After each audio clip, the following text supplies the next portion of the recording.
السلام علیکم. زه یم ډاکټر مظهر احمد، پښتو څانګه ملکان پوهنتون. څنګه چې د چینل په تعارف کې ما تاسو سره دا خبرې شریکه کړې وه چې زه به د پښتو ژبې، ادب، کلتور یا د تاریخ په حوالې سره تاسو سره خپل خیالات شریکوم. نو د دغه سلسلې لومړی کړای، لومړی لیکچر ستاسو وړاندې ږدم.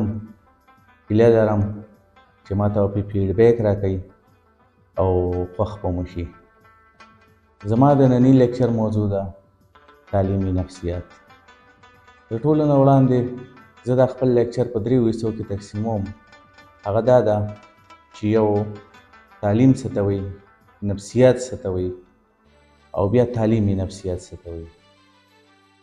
اصل کې ایجوکیشن بعضې پوهان وایي چې دا د ایډوکیټ هم نه وتی دی، د څه معنی چې تربیت کول دي.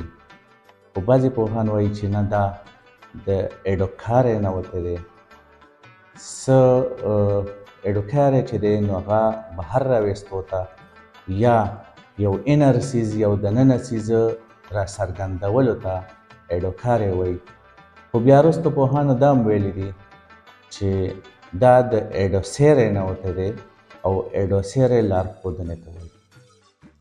نو د دې معنو په رڼا کې موږ دا ویلی شو چې ایجوکیشن د یو انسان یا د یو فرد لارښودنه کول، د هغه تربیت کول، د هغه روزنه او پالنه کول دي.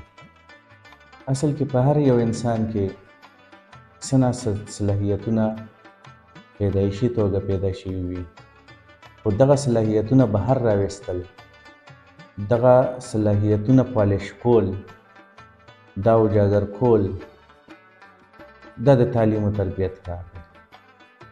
نو ایجوکیشن په دغه معنو کې هم استعمالیدی شي. نو زه به دا ووایم چې د یو انسان د دغه فطري صلاحیتونو روزنه پالنه کول، د هغې پالیش کول او د هغې تربیت کول، دا ایجوکیشن دی، دا تعلیم دی. په فطري لحاظ باندې انسان چې کله پیدا شي نو دی تر مرګه پورې زده کړه کوي، یا په فارمل طریقې سره یا په انفارمل طریقې سره. د ادارې نه هم کوي، د بهر ماحول نه هم کوي، د خلکو نه هم کوي، د مختلفو رویو نه هم کوي، د اورېدو په ذریعه، د کتو په ذریعه. دا ټول پروسس چې دی دا تر مرګه پورې جاري وي. هغه که په اداره کې وي په فارمل طریقې سره، یا د ادارې نه بهر وي په انفارمل طریقې سره. خو دغه ټوله زده کړه چې یا یې موږ د بیروني ماحول نه کوو، یا یې موږ د غوږونو او اورېدو په ذریعه کوو، یا یې د کتو په ذریعه کوو، دې ټول ته به ایجوکیشن وایو، دې ته به تعلیم وایو. اوس راځو سایکالوجي ته. سایکالوجي د لاتینی لفظ دی، دا د 2 لفظونو نه جوړ دی، یو سایکي او بل لوګس. سایکي د سول نه وتی دی او لوګس د سټډي نه وتی دی. نو سول یعنی روح او سټډي مطالعه. نو لغوي معنی سره سایکالوجي د روح مطالعه ده. په لومړو وختونو کې د نفسیاتو ماهرینو دې ته د روح مطالعه وویل، خو بیا وروستو ماهرین په دې متفق نه شو او بیا یوه ډله داسې پیدا شوه چې هغوی وویل چې نه، دا د دماغو مطالعه ده. تر څه وخته پورې دغه نظریه قایمه وه، خو چې کله فرایډ د دماغو د 3 حصو خبره وکړه، څه ته چې شعور، لاشعور او تحت الشعور وایي، وروستو د نفسیاتو ماهرینو دا هم ونه منل چې دا د دماغو مطالعه وي، ځکه چې د دماغ 3 حصې وي، کوم چې فرایډ په دې باندې ذکر کړی دی چې یو ته تحت الشعور، یو ته شعور، یو ته لاشعور وایي. نو بعضې ماهرین په دې باندې متفق شو چې دا د شعور مطالعه ده. دغه درېیمې ډلې چې نفسیاتو ته د شعور مطالعه وویې، نو دا وروستو بیا د بعضې پوهانو په نظر کې ونه منلی شو او یو دا وجه یې وښودله چې د دماغو کومې درې حصې وي نو هغه صرف شعور مطالعه نشي کېدی بلکې دې کې تحت شعور هم دی، دې کې لاشعور هم دی. نو وروستو بیا پوهان په دې خبره متفق شو چې سایکالوجي به موږ هر هغه مطالعې ته وایو په کومه کې چې د انسان د ذهني رجحان، د هغه د رویې او د هغه د کړو پته لګي. نو په دې حواله باندې سایکالوجي په نن زمانه کې د انساني رویو مطالعه ده. چونکې د انسان شخصیت د شعور نه علاوه د لاشعور او د تحت شعور حالاتو سره هم منسلک وي او د انسان رویې د دغه درې واړو حالتونو نه راتېرېږي. نو پوهانو بیا ځکه دا ویلي دي چې نفسیات چې دي نو دا د صرف د شعور مطالعه نه ده بلکې دا به د انساني رویو مطالعه وي. نو په دغه وجه باندې د نفسیات جدید تعریف داسې کېدی شي چې د یو انسان یا د یو فرد د رویو مطالعه چې ده نو دا نفسیات دي. د امریکې یو انګریز ماهر نفسیات د نفسیاتو ډېر ښکلی تعریف کړی دی. هغه وایي چې انسان نے پہلے روح کویا، پھر دماغ کویا، پھر شعور کویا. نو د دې ټول جج نه پس موږ په دې نتیجه رسو چې نفسیات د انساني رویو ساینسي مطالعه ده.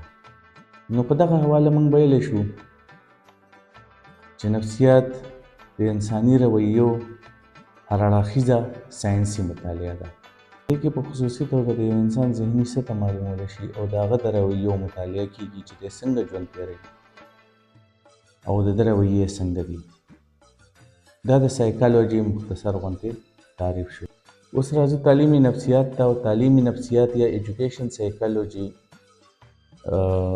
د یو فرد یا د یو انسان انفرادي صلاحیتونه دي چې دی د پرې لرنینګ کې یا د تعلیمي پروسس کې د ده انفرادي صلاحیت څومره دی، دی د خپل زده کړې دپاره توان څومره لري.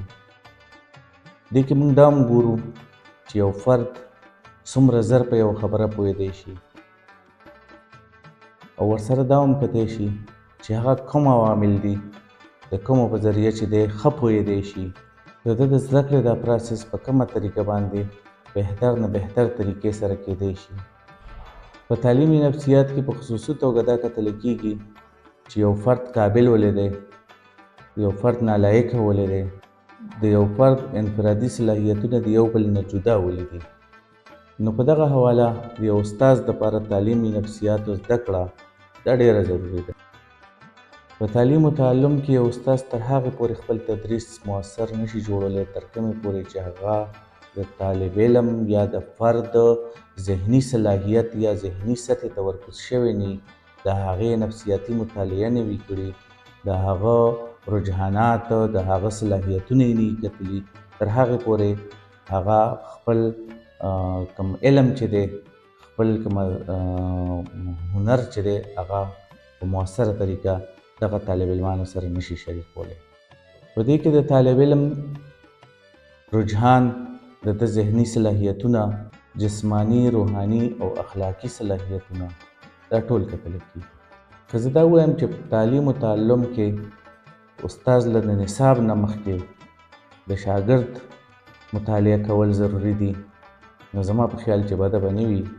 چې څومره د موضوع انتخاب ضروري وي، د موادو ترتیب ضروري وي، نو ورسره دا هم ضروري ده چې معلم دی، استاد دی، د شاګرد ذهني صلاحیت، ذهني سطح، دلچسپي او رجحانات په نظر کې وساتي.